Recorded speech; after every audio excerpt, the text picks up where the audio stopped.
Malini Devi multi speciality hospital, Christian Peta, 5వ line, Kavali. Doctor Guttipati Malinidevi, MBBS, MS, OBGY, కాన్పులు మరియు గర్భకోశ వ్యాధి నిపుణులు.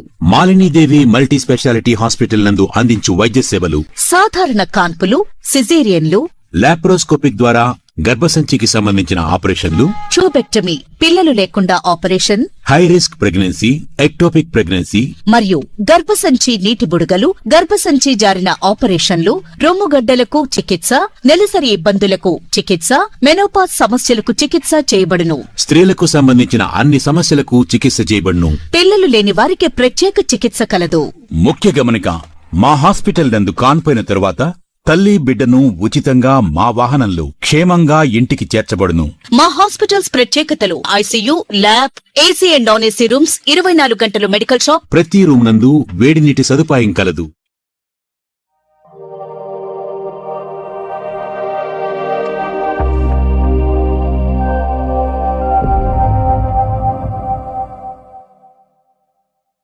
Welcome to CMD news. నా పేరు కామాక్షి. ముందుగా నేటి వార్తా విశేషాలు.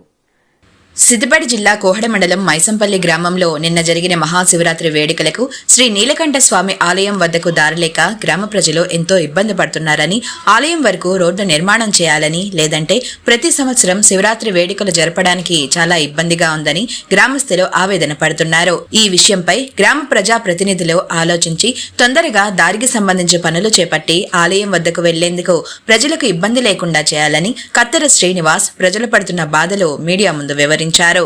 శ్రీ నీలకంఠ స్వామి దేవాలయాన్ని గ్రామ పెద్దలు, యువకులు, పాలకులు నిర్లక్ష్యం చేయడం వల్ల ఈరోజు ఆ కళ కనబడడం లేదు.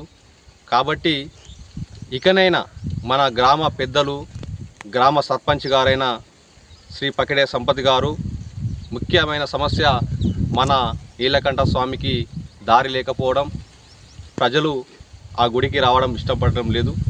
కావున ముఖ్యంగా ఈ సమస్యను పరిష్కరించి ఆ గుడి వరకు ఒక దారిని చూపించి గ్రామ ప్రజల ఆరాధ్య దైవం మన నీలకంఠ స్వామిని దర్శించుకునేందుకు ముఖ్యంగా మన బ్రిడ్జికా నుండి మన ఈ నీలకంఠ స్వామి గుడి వరకు దారిని మీరు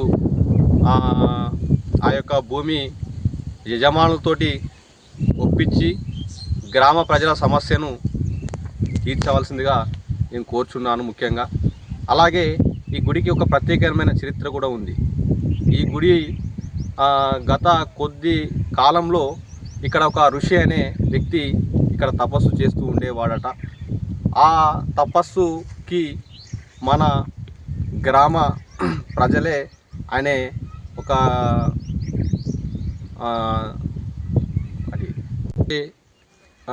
నిర్వాహకులు ఎవరైనా కూడా గుడి సమక్షంలోనే భోజనాలు పెట్టే ఆనవాయితీ ఉండేది.